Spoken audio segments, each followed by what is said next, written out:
ایک انہوں نے آپ کو پتا کہ ڈیٹ انکوائری کمیشن بھی بنایا جس کی رپورٹ وہ خود آج تک منظر عام جاری کرنے کی جرت نہیں کر سکے. ٹھیک ہے کہ اس کے اندر تھا ہی ایسا کچھ نہیں کہ جس میں وہ جاری, کیونکہ قرضے کیوں بڑھتے ہیں ہم سب کو پتا ہے. اب دوسری بات یہ آ جاتی ہے کہ جی یہ اب انہوں نے کیا کیا. مجھے جو کل کی اسٹیٹمنٹ میں جس کا بھی آپ نے ذکر فرمایا کہ جی ذمہ دار کون ہے پھر ملک کیسے چلے گا, کل کی اسپیچ میں اگر کوئی چیز مسنگ تھی تو وہ وے فارورڈ تھا.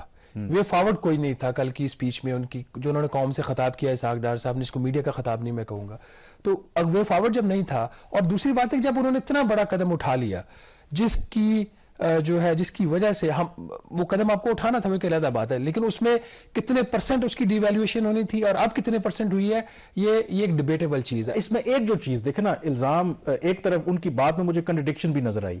انہوں نے چلے یہاں تک تو کہہ دیا کہ گورنمنٹ کوئی بھی ہو کہ عمران خان صاحب کی گورنمنٹ نے انیشل یہ IMF کے ساتھ معاہدہ کیا تھا تو ایک یہ سوورن کنٹری کا ایک کمٹمنٹ ہوتی ہے, تو ہمارے پاس آپشن نہیں تھا کہ اس کمٹمنٹ کو آنر کرنے کے علاوہ. اگر تو یہ بات تھی تو پھر اسحاق ڈار صاحب نے 4 ماہ تک کیوں انتظار کیا جب ان کو پتا تھا کہ بے شک عمران خان صاحب معاہدہ کر کے گئے ہیں, یہ جو کمٹمنٹس ہو گئی ہیں IMF کے ساتھ آپ نے اس کو نبھانا ہے. چلیں اور صاحب بھی یہی کام کی بات کر لیتے ہیں. ناظرین, جو پی ٹی آئی کی حکومت نے معاہدہ کیا تھا وہ اس کی جو امپلیمنٹیشن پیریڈ تھا جولائی 2019 سے لے کے سپٹمبر 2022. جی سپٹمبر 2022 میں جو پی ٹی آئی کا معاہدہ تھا IMF کے ساتھ اس نے ختم ہو جانا تھا. مفتاح اسماعیل ایز اے فائنانس منسٹر وہ IMF کے پاس گئے اور وہاں پہ جا کے انہوں نے IMF سے ریکویسٹ کی کہ ہمیں اس میں توسیع دے دیں اس معاہدے میں. تو یہ جو معاہدہ اب IMF کے ساتھ پاکستان کا ہے اس کی جو کمپلیشن ڈیٹ ہے وہ جون 2023 ہے, جو کہ 9 ماہ کی ایکسٹینشن آئی ہے. وہ پی ڈی ایم کی حکومت کے وزیر خزانہ مفتاح اسماعیل کی درخواست کے اوپر آئی ہے. اس کے ساتھ ہی انہوں نے $2 ارب کی اضافی فنڈنگ بھی IMF سے مانگی تھی, وہ نہیں ملی, کم ملی اس سے کیونکہ اتنا پاکستان کا کوٹا نہیں تھا. لیکن بات کو اب یہاں سے تھوڑا سا آگے بڑھتے ہیں تو ماضی کی بات ہوئی تو بلیم کر رہے ہیں. اب جو ڈار صاحب نے کل کہا کہ اللہ ہی اس ملک کو چلائے گا, ذرا وہ بات سنتے ہیں کہ ان کا کیا مقصد تھا یہ بات کرنے کا. پاکستان دنیا میں رہنے کے لیے اللہ تعالیٰ نے قائم کیا ہے. یہ ایک واحد ملک ہے جو کلمہ شریف کے نام پہ بنا تھا. ایون سعودی عربیہ کلمہ شریف کے نام پہ نہیں بنا. تو اگر اللہ تعالیٰ نے اس کو کریٹ کیا تو اس کی حفاظت, اس کی ترقی, اس کی خوشحالی بھی اللہ تعالیٰ کے ذمہ ہے. جی دیکھیے اس میں کوئی شک والی بات نہیں, ہمارے ایمان کا حصہ ہے کہ ہم جو بھی کام کرتے ہیں کامران اس میں اللہ تعالیٰ کی رضا شامل ہوتی ہے. ایز اے مسلم اس کے اوپر ہمیں کسی کی نیت کے اوپر کوئی سوال ہی نہیں ہم اٹھا سکتے. لیکن اگر اللہ نے ہی ملک اس طرح چلانا, اکانومی چلانی جیسا ڈار صاحب فرما رہے ہیں, تو 78 جو اراکین کی کابینہ رکھی ہے وہ فارغ کریں. اگر سارے کام اللہ تعالیٰ پہ ہی آپ نے چھوڑنے ہیں تو پھر طارق باجوہ صاحب کو بھی فارغ کر دیں, طارق پاشا کو بھی فارغ کر دیں, اشفاق تولا کو بھی فارغ کر دیں, سیکٹری فائنانس کو بھی فارغ کر دیں. خود بھی کبھی 1 گھنٹے کے لیے دفتر آ جایا کریں اور آ کے تھوڑے سے فائلوں پہ سائن کر کے چل دیں گے, سائن کر دیں, باقی جو فائل ہے وہ باقی جو اس کا جو امپلیمنٹیشن ہے وہ اللہ تعالیٰ کر دیں گے. ملک ایسے نہیں چلتے, اس میں کوئی شک والی بات نہیں ہے. اچھا اس میں ایک جو چیز بڑی کلیئر نظر آتی ہے مجھے, یہ اسی سوچ کی عکاسی کرتی ہے کہ پاکستان کبھی دیوالیہ نہیں ہوگا, چین پاکستان کو دیوالیہ نہیں ہونے دے گا, امریکہ پاکستان کو دیوالیہ نہیں ہونے دے گا. اسی حکومت کے وزراء نے بند کمروں میں منتیں کی ہیں, ہاتھ جوڑے ہیں کہ اللہ کے واسطے ہمیں پیسے دے دو. بالکل آپ سے اتفاق کرتا ہوں. اور یہ جو کہنا کہ جی پاکستان جو ہے وہ اسلام کا قلعہ ہے, ٹھیک ہے ہم اسلامک ریپبلک ایک ہیں, 57 باقی بھی دنیا کے ممالک ہیں, اور یہ کہنا کہ مطلب پاکستان ایک خاص مقصد کے لیے بنا ہے لیکن خود کوئی کام نہیں کرنا, تو یہ جو اس طرح کی باتیں ہیں نا, اس سے میرے خیال میں ہمیں نکلنے کی ضرورت ہے. لیکن ایک میں بات بلیم گیم کی جو بات آتی ہے, آئی تھنک آپ کو پتا ہوگا کہ ہم نے جو پروگرام اپنا لانچ کیا تھا تو پہلا انٹرویو اس وقت ہم نے کیا تھا وزیر خزانہ تھے ڈاکٹر حفیظ شیخ. تو انہوں نے ایون دو کہ وہ پی ٹی آئی کے وزیر تھے, ایک انہوں نے بڑی زبردست بات کی تھی اور وہ بڑا وائرل بھی ہوا تھا. تو انہوں نے ایک جو بات کی تو انہوں نے کہا تھا کہ اس ملک میں بدقسمتی ہے کہ کوئی بھی حکومت جو ہے اپنے 5 سال پورے نہیں کرتی, کوئی بھی پرائم منسٹر آج تک اپنا وہ پورا نہیں کر سکا. تو یہ جو پاکستان کے اندر جو پولیٹیکل انسٹیبلٹی ہے اور اس پولیٹیکل انسٹیبلٹی کے پیچھے کون سی قوتیں ہیں, میرے خیال میں ان کی بات کرنی چاہیے کہ یہ جو آج ہم اس نیچ پہ پہنچے ہیں, یہ نہیں ہے کہ یہ 9 ماہ میں پہنچے ہیں یا 4 سال میں پہنچے ہیں یا 5 سال میں پہنچے ہیں. یہ جو ہمارے یہاں جو سازشیں ہوتی ہیں, جو بھی گورنمنٹ ہو, لولی لنگڑی الیکٹڈ گورنمنٹ ہوتی ہے, اس کا آج نتیجہ ہے. تو آئی تھنک مجھے ایک بات بتائیے, جو مفتاح اسماعیل کو وزیر خزانہ تبدیل کرنے کا فیصلہ کس نے کیا تھا؟ آرمی نے کیا تھا. نہیں یہ تو ٹھیک ہے, وہ تو چلے پولیٹیشین رسپانسبل نہیں ہے. اس وقت صورتحال یہ تھی کہ مفتاح اسماعیل کا جب 6 ماہ کا ایڈہاک ان کا ٹینیور پورا ہو رہا تھا تو میں نے خواجہ آصف سے ایک پریس کانفرنس میں سوال کیا کہ آپ کہہ رہے ہیں کہ پرائم منسٹر بڑے خوش ہیں ان کی کارکردگی سے، تو آپ ان کو کیا کریں گے، ان کو سینیٹر بنا رہے ہیں، کیا کر رہے ہیں، یا آپ نیا وزیر خزانہ؟ انہوں نے کہا جی نہیں، ہم ان سے خوش ہیں اور ہم ان کو ریٹین کرنے کی بات چل رہی ہے۔ لیکن ٹھیک ہے، حکومت ہے، وہ کبھی بھی اپنا کوئی بھی فیصلہ لے سکتی ہے، اور اسحاق ڈار صاحب کی میں خود یہ بات مانتا تھا کہ اسحاق ڈار صاحب ایک بہتر اکنامک مینیجر ہیں اور ان کا ایک پاس ریکارڈ ہے، ہسٹری ہے ان کی، اور انہوں نے ڈیلیور کیا ہے۔ ہمارا یہ خیال تھا کہ جو تھوڑی بہت ایکسچینج ریٹ میں اس وقت اسپیکولیشن کا ایک ایلیمنٹ تھا وہ ڈار صاحب ہی آ کے ختم کر سکتے ہیں۔ جو 240 روپے کے قریب ایک ڈالر تھا اس وقت، ہمارا یہ خیال تھا کہ نہیں، یہ 220 کے قریب اس کی پرائس سمجھے اگر اکنامک فنڈامنٹلز کی بات کر لیں۔ اور ڈار صاحب جب اس وقت کہتے تھے کہ 200 روپے سے یہ نیچے آئے گا تو اس کی وجہ تھی کہ جو ریئل افیکٹو ایکسچینج ریٹ تھا وہ یہ ہمیں بتا رہا تھا کہ جو روپے کی قدر وہ کم از کم 10% جو ہے وہ انڈر ویلیو ہے، تو وہی کو 218-20 کے آس پاس، تو پھر 200 کی یہ بات ہو رہی تھی، 200 کے قریب آئے گا۔ اب کیا ہوا ہے؟ جو کام پی ٹی آئی 4 سال میں کر کے گئی ہے اسحاق ڈار صاحب کی اور اس حکومت کے آتے وہ ان کے 9 ماہ میں ہو گیا، اور خاص طور پر یہ جو 2 جھٹکے انہوں نے ایکسچینج ریٹ کو دیے ہیں، اگر آپ دیکھ لیں پی ٹی آئی کے ٹائم پہ ان کے تقریباً وہ جو 43-44 منتھس کا ٹائم تھا، کوئی 62 روپے جو ہے وہ روپے کی قدر میں کمی ہوئی ہے، کوئی 51%۔ جب سے پی ڈی ایم کی حکومت آئی ہے اس میں تقریباً 79 روپے 79 روپیز کی کمی ہو چکی ہے اب تک، اور یہ 43% بنتا ہے۔ جیسے جیسے بیس بڑی ہو رہی ہے تو پرسنٹیج کم ہو رہی ہے۔ ایبسولوٹ میں دیکھیں تو پی ڈی ایم کی حکومت نے اب روپے کی قدر میں زیادہ کمی کر دیا، لیکن جو کل اسحاق ڈار صاحب کا قوم سے خطاب تھا اس میں کچھ آپ کو کانٹراڈکشنز بھی نظر آئیں گی۔ وہ کانٹراڈکشنز کیا ہیں؟ پہلے آئیے ان کی وہ بات سنتے ہیں اور اس کے بعد اس کے اوپر بات کرتے ہیں۔ روپے کا بیڑا غرق کرنے کے لیے اس کو کھلا چھوڑا، اور اس کے بعد اس کی جو انفلیشنری امپیکٹ تھا، جو اس کے یعنی نتیجے میں مہنگائی آنی تھی، وہ آسمان پہ چلی گئی۔ ایک طرف آپ کے قرضوں میں بے پناہ اضافہ، 25,000 ارب جو ہے وہ 44,000 ارب پہ چلا گیا۔ آپ کا پبلک ڈیٹ اینڈ لائبلٹی 30,000 ارب سے 55,000 ارب پہ چلا گیا۔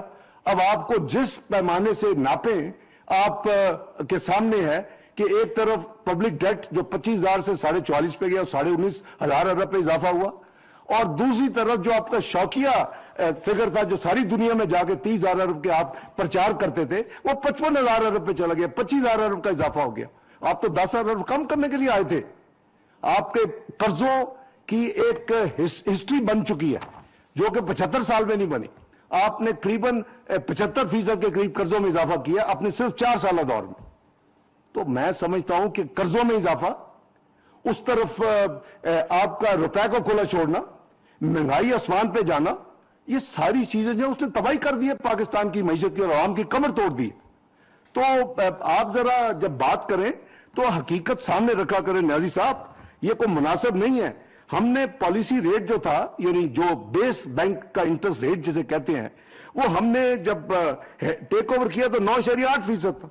جب ہماری حکومت نے اس کو ہینڈ اوور کیا تو یہ 6.5% تھا۔ یہ جب میاں نواز شریف صاحب نے چھوڑا تو یہ قریباً 5.5% تھا۔ جب میاں نواز شریف کے بعد چند مہینے ہمیں ملے شاہد خاقان نوازی صاحب کے تو یہ 6.5% پہ ہم چھوڑ کے گئے۔ وہ جو 6.5% آپ 14.25% پہ لے گئے، بیس ریٹ 14.25% پہ، وہ تھی ایک اور تباہی کا، اس ملک میں تباہی کا بیس بنانا اور اس ملک کی آئندہ آنے والے کئی سالوں میں اس تباہی کا اثرات چھوڑنا۔ جی ڈار صاحب فرما رہے تھے کہ یہ جو مہنگائی ہوئی ہے پاکستان میں، اس کی بہت بڑی وجہ یہ تھی کہ عمران خان صاحب نے ایکسچینج ریٹ کو کھلا چھوڑ دیا۔ تو اگر انہوں نے ایکسچینج ریٹ کو کھلا چھوڑا تھا اور مہنگائی ہوئی تو آپ نے کیا کیا؟ دوسری بات انہوں نے یہ فرمائی کہ ہم جب گئے تھے تو شرح سود جو تھی وہ 13.75% تھی، اور یہ ہائی جو بیسک پالیسی ریٹ تھا اس کی وجہ سے جو قرضوں کے اوپر سود کی ادائیگی ہے، کیونکہ حکومت بینکوں سے قرضہ لیتی ہے، جو فلوٹنگ ریٹ ہوتا ہے وہ پھر اس کے ساتھ ہی جیسے ایکسچینج آپ کا انٹرسٹ ریٹ بڑھتا ہے تو اس کا اوپر سود بھی بڑھ جاتا ہے، حکومت کا کے اوپر بوجھ بڑھ جاتا ہے۔ ٹھیک ہے، یہ بات ان کی ٹھیک ہے، لیکن آپ نے خود کیا کیا؟ آپ نے 4 دن پہلے آپ ہی کے جو اسٹیٹ بینک آف پاکستان کے گورنر ہیں انہوں نے بھی شرح سود میں اضافہ کیا، کیونکہ مجبوری تھی کرنے کی۔ وہ یہ ہم ڈیبیٹ کر سکتے ہیں کہ کیا اس سے مہنگائی پہ قابو پایا جا سکے گا یا نہیں پایا جائے گا۔ یہی ہمارا آج کا پوائنٹ ہے کہ P D M, P M L N اس کے اندر پیپلز پارٹی دونوں جو ہے، پھر پی ٹی آئی، یہ تمام مل کر عوام کو بے وقوف بنا رہے ہیں، حقیقت کی کوئی بات نہیں کر رہے۔ دونوں وہی کام کرتے ہیں جو وہ دوسرے کو الزام دیتے ہیں لیکن ہم سے کوئی نہ پوچھے, ہم سے کوئی سوال نہ پوچھے. لیکن ایک یہاں پہ ناظرین ہم آپ کو خبر بتا دیں, اب جو P M L N is a political party ہے اس کے اندر یہ ڈیبیٹ ہو رہی ہے, یہ سٹارٹ ہو چکی ہے پچھلے 2 دن کے اندر کہ یہ جو کچھ ہم نے فیصلے کیے تھے وزیر خزانہ کو تبدیل کرنے کی, کیا یہ فیصلے ٹھیک تھے یا نہیں. تو کامران چیزیں پی ایم ایل این کے اندر سے پبلکلی وہ زبیر صاحب ہیں, وہ ترجمان بھی ہیں نواز شریف اور مریم نواز کے, انہوں نے باقاعدہ طور پر یہ کہا ہے کہ بالکل اسحاق ڈار صاحب کی جو پالیسیز ہیں وہ لگتا ہے کہ اس سے خاطر خواہ نتائج نہیں ملے, اور اوور آل اگر پاکستان کی بات کریں لگ یہ رہا ہے کہ تنقید تو سارے کر رہے ہیں. شہباز نے جیسے کہا کہ وے فارورڈ جو ہے اس وقت کسی کے پاس بھی نہیں, اور کوئی بتا بھی نہیں رہا کہ اگر ہم مشکل میں ہیں تو نکلنا کیسے. بریک پہ جائیں گے, بریک کے بعد آپ کو بتائیں گے کہ کیوں اس گورنمنٹ کے اندر بھی بہت سے تضادات ہیں. ایک طرف کفایت شعاری کی جو کمیٹی بنا دی ہے, اور دوسری طرف قومی جو خزانے کے منہ ہیں وہ کس کے لیے انہوں نے کھول دیے. بریک کے بعد اس پہ بات کریں گے. جی, بریک کے بعد ایک دفعہ پھر آپ کو خوش آمدید کہتے ہیں. معیشت ہی ہمارا فوکس ہے, اور جو ہم بات کر رہے ہیں کنٹرڈکشنز کی, ایک طرف گورنمنٹ نے حال ہی میں ایک نیشنل آسٹیرٹی کمیٹی یعنی کہ کفایت شعاری کمیٹی بنائی, اور اس کا مقصد یہ تھا کہ یہ کمیٹی تجویز کرے حکومت کو ایسے اقدامات جس سے جو حکومت پاکستان ہے ان کے اخراجات کم کیے جا سکیں, اور تاکہ یہ جو موجودہ معاشی مشکل صورتحال ہے اس سے بہتر انداز سے نپٹا جا سکے. لیکن دوسری طرف شہباز, ایک طرف تو یہ کہنے کو تو بڑا اچھا لگتا ہے کہ ٹھیک ہے جی کمیٹی بنا دی ہے اور وہ یہ بتائیں کہ کیسے ہم نے خرچے کم کرنے ہیں, لیکن دوسری طرف گورنمنٹ کا وہی وتیرہ ہے کہ انہوں نے قومی خزانے کے جو منہ ہیں وہ کھول دیے ہیں جو پارلیمنٹیرینز ہیں, اور ظاہر ہے کہ ایک لحاظ سے یہ ایک برائب کرنا بھی ہوتا ہے. الیکشن سے پہلے ان کے پاس پیسے آئیں گے, وہ سپینڈ کریں گے تاکہ وہ پھر الیکشن جیت کے آئیں. تو یہ جو تضادات ہیں, فل آف کنٹرڈکشن ہے, کوئی بھی پارٹی آتی ہے اور خاص کر کے یہ گورنمنٹ, اس کو یہ کیسے جسٹیفائی کر سکتے ہیں؟ اگین عوام کو یہ بے وقوف سمجھتے ہیں شاید. نہیں, میں تو یہ کہہ رہا ہوں کہ اب تمام پولیٹیکل پارٹیز یہ کر رہی ہیں, ان کے لیے شخصیات جو زیادہ اہم ہے بجائے اس کی کہ ملک اہم ہو. اب یہاں پہ بھی جو فیصلہ ہوا ہے وہ یہ ہوا ہے, اس بجٹ میں جو پی ڈی ایم کی حکومت ہے انہوں نے کوئی 70 ارب روپے رکھا تھا اس کام کے لیے کہ جو ایم این ایز ہیں ان کی ڈسکریشنری سپینڈنگ ان کے حلقوں میں اخراجات کے لیے. کامران, یہاں پہ ایک چیز میں واضح کر دوں, یہ جو اسکیمیں کرتے ہیں چھوٹی چھوٹی یہ اہم ہوتی ہیں, اس کی اہمیت ہے اپنی جگہ پہ, لیکن یہ نیشنل اسمبلی کے ممبر کا کام نہیں ہے کہ, اور یہ وفاقی حکومت کا بھی کام نہیں ہے کہ ان اسکیموں کو فنڈ کرے. یہ اگر آپ کا لوکل گورنمنٹ کا سسٹم ہو وہاں پہ, یہ تو نالی بننی ہے, گلی بننی ہے, کوئی کسی کا کوئی چھوٹا موٹا کام ہے, کوئی بجلی کی اسکیم ہے, تو یہ وفاقی حکومت اس طرح ہے کہ قبرستان کی دیوار ہے. اس کی سب سے بڑی وجہ یہ ہے کہ یہ وہ کام ہے جو لوکل گورنمنٹس کرنے کے ہیں, اور جو ہماری جو پولیٹیشنز ہیں, ایم این اے, ایم پی ایز ہیں, یہ نہیں چاہتے کہ لوکل گورنمنٹس جو ہے نا وہ امپاور ہوں. جب وہ امپاور ہو جائیں گی تو پھر آپ کو پتا ہے کہ ریئل بزنس آپ کو لیجسلیٹو کرنا پڑے گا, اور پھر ایم این اے اور ایم پی ایس کے پاس لوگ اپنے مسائل لے کر نہیں آئیں گے. جو لوکل گورنمنٹ کا ریپرزینٹیٹو ہوگا وہ اس کے پاس جائیں گے, تو آپ کا جو کلاؤٹ ہے وہ ختم ہو جائے گا. تو اس میں بھی قصور نہیں ہے. وہی بات ہے جی کہ ہماری طرف دیکھیں, کسی اور کی طرف کوئی نہ جائے. یہاں پہ بھی ناظرین, جب یہ مالی سال شروع ہوتا 70 ارب روپے رکھے گئے پارلیمنٹیرینز کی اسکیم کے, اور اس کے لیے بڑا ایک نوبل نام استعمال کیا جاتا ہے جس کے اوپر ہمیشہ مجھے اعتراض آتا ہے کہ سسٹینیبل ڈیولپمنٹ گولز. یہ جو یونائٹڈ نیشن کے پلیٹ فارم سے ایس ڈی جیز کا ایک 2030 کا ایجنڈا ہے جس کے ساتھ دنیا میں غربت ختم کرنا ہے. یہاں پہ ہم غربت ختم کرنے کے نام پر پتہ نہیں کیا کیا کچھ کرتے ہیں. جو 70 ارب روپے کا بجٹ تھا, ہم نے اسی پلیٹ فارم سے آپ کو بتایا تھا کہ اس کو انہوں نے کچھ ماہ پہلے بڑھا کر 87 ارب روپے کر دیا گیا تھا. اور 87 ارب روپے اس لیے کیا گیا تھا کہ وہ تمام جو ممبرز آف نیشنل اسمبلی ہیں جنہوں نے شہباز شریف صاحب کے لیے ووٹ کیا تھا, جب ووٹ آف نو کانفیڈنس ہوا تھا, تو ہر ایم این اے کی کانسٹیٹوئنسی میں 50 کروڑ روپیہ خرچ کرنے کا فیصلہ ہوا تھا. اب 3 ارب روپیہ اس میں اور اضافہ کر دیا گیا ہے. اب اس لیے کیا گیا کہ ابھی جو کچھ ضمنی الیکشنز ہوئے اس میں 6 اور ایم این ایز جو جیت کر آئے ہیں اسمبلی میں, ان کو بھی 50 کروڑ روپیہ دینا ہے. یہ کب ہو رہا ہے؟ جب قوم سے قربانی مانگی جا رہی ہے. یہ کب ہو رہا ہے؟ جب پاکستان دیوالیہ ہونے کے قریب ہے, اور تمام جو امیدیں ہیں اب اگلے ہفتے سے جو شروع ہونے والے آئی ایم ایف کے مذاکرات اس کے اوپر چلی گئی ہیں. تو آئی ایم ایف جب اس قسم کی چیزیں دیکھے گا تو پھر کیا وہ اعتراض نہیں کرے گا؟ اس سے بڑھ کر بات یہ ہے کہ شہباز شریف صاحب نے ایک جو نیشنل آسٹیرٹی کمیٹی بنائی جس کی انہوں نے سربراہی ناصر کھوسا صاحب کو دی, جو ان کے بہت قریبی بھی سمجھے جاتے ہیں.